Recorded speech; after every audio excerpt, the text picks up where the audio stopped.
Tired of feeling like you're spinning all the plates in your design business and at any moment they could all come crashing down? Are you feeling like you're so close to breaking through to the next level, but those consistent projects still aren't flowing your way? Are you ready to finally take your business from a hobby to 100K and beyond?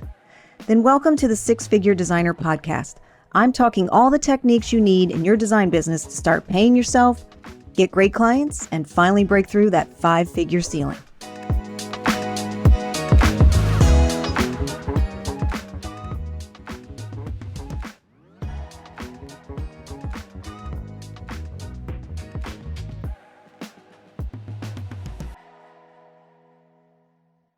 And I am so happy to include you today in what's going to be a very interesting topic about how your responsiveness is probably actually hurting your business. Like, we think that as if we can answer a question or a contractor's question as quickly as possible, that we're offering amazing customer service. But I actually think that could be hurting your business, because when we're reactive to every call, every email, every bing and bong that goes on in our phone, it actually takes us away from concentrated work that we're trying to accomplish. So we want to go from scattered to centered. And I'm sure that you felt that there are certain days you looked at the end of the day and wondered to yourself, what did I actually accomplish today? What happened? And that's happened to me many times too. And honestly, when you feel out of control, you're just going from fire to fire to fire. And unfortunately, what happens is the cycle just continues from day to day. So we're going to talk about how you can set up your day for success.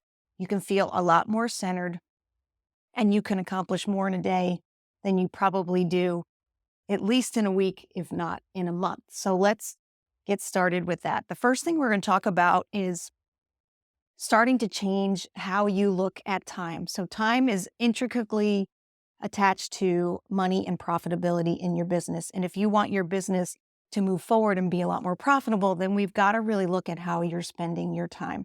So the first thing we're going to do is we're going to fix your calendar, right? We're going to start looking at how you can group like items during the day, during certain days of the week, so that your calendar can make a lot more sense and that you're working on concentrated items, concentrated tasks at certain times, so that you can be a lot more efficient with what you're doing, right? Because we need to be moving forward in our business.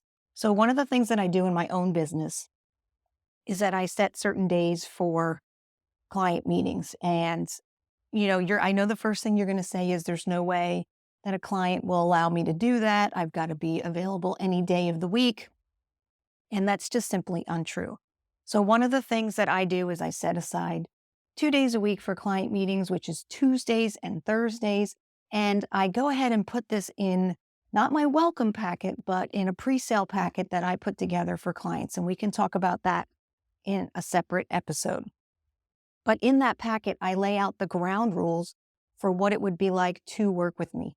So ahead of time, I'm already telling them that if you want to work with me, this is how we do it. And to be honest with you, that gives them a lot of comfort in understanding why you're doing things a certain way and what they can expect when they work with you. So if you can start moving your client meetings to a certain number of days per week, and those are the days that you're out of the office working with clients on site or making selections, that is going to concentrate all your time on those days, because then what happens is it frees up other days for you to come back to the office, digest that information, and then hopefully delegate it to someone or even start working on it. So think about how you can move your client meetings to only a few days a week. I also set aside time in my calendar for marketing, because I think that's an important part of any business in terms of moving it forward. And we can talk about ways on how to go ahead and do that.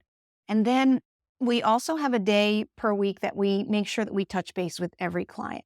So we're staying in touch with them, or maybe giving them an update on what's happening with their project. Maybe they've ordered something and it's many moons, as you know, before they will ever get anything. So we have a day that we set aside to make sure that we're touching base with everybody and giving an update on what's going on. So I want you to start thinking about, what do you need to be accomplishing in your business? Of course, you need to be having client meetings, right?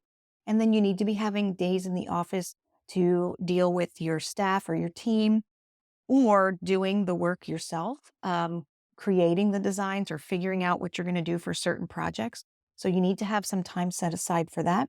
And then the other thing is, you have to be setting aside time for the admin part of your business. Even if you have a bookkeeper or you have somebody helping you with the paperwork, you need to be overseeing a little bit of that. So for me, on Fridays, I set aside half of the day to work on purchase orders and to create checks and go into my accounting software program and look at that information. And I also do have a weekly meeting with my bookkeeper. So those things are already set on the calendar. So what I would suggest to you is that you start putting the big things on your calendar that absolutely have to be accomplished every week. And we're talking the big things that have to be accomplished. One of the things that I see designers doing all the time is concentrating on these little tiny tasks because they love to check items off their to-do list. It makes them feel very accomplished. But we need to start moving forward on these bigger items, right? Bigger picture items, these goals that you've had on your list for years, or maybe that you've set for yourself this year. We need to start looking at how you're spending your time so that you can see where you're running out of time, honestly, and where things are happening that don't need to be happening, that you can either delegate them, you can automate them, meaning give them to someone else or have a system set up, or you can actually get rid of them altogether, which is eliminate. So delegate, automate, or eliminate. So once you start filling in your calendar in terms of what you're going to be working on and the amount of time that's going to take, you're going to start to see that time is pretty finite. And that means there's only so many things that you can accomplish in a day. And here's the other thing. We all want that work-life balance, right? So you can't have that if you're not looking at how you're spending your time. So you only have a finite amount of time during the day, and then you have to basically be blocking out time for, of course, your life, your regular life, your family life, but then things that also help you stay rejuvenated, help, keep you inspired, keep you designing and doing your best work, learning and things like that. So start putting those things into your calendar. I like to color code them because then it also shows me how much time I'm spending on my business and then how much time I'm spending on my personal pursuits or things that rejuvenate me. I also do have a morning, routine that I like to block time out for. And that's done for me. It's done in the mornings because that's my golden time. That's when I feel the best. That's when I have the most energy. And I do some self-development is there. So as well. So think about those things, like start blocking out, things that you're working on in your business, but then also things that keep you mentally healthy, like exercise or walking or reading or meditation or whatever it is. So start looking at all those things and put them in your calendar. I think what you're going to find is that you're overbooking yourself, and that is probably the reason you're feeling scattered and out of control and just going from thing to thing to thing and not accomplishing anything.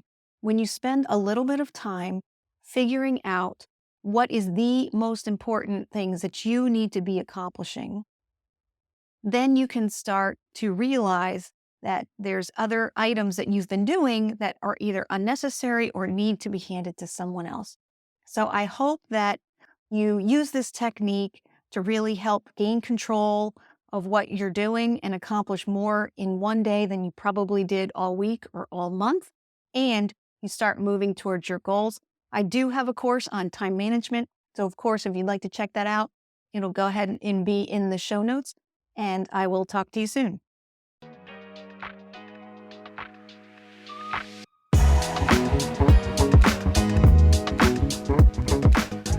Thanks for listening to the Six Figure Designer Podcast. If you're ready to make six figures in your interior design business, then check out my Design Business Bootcamp.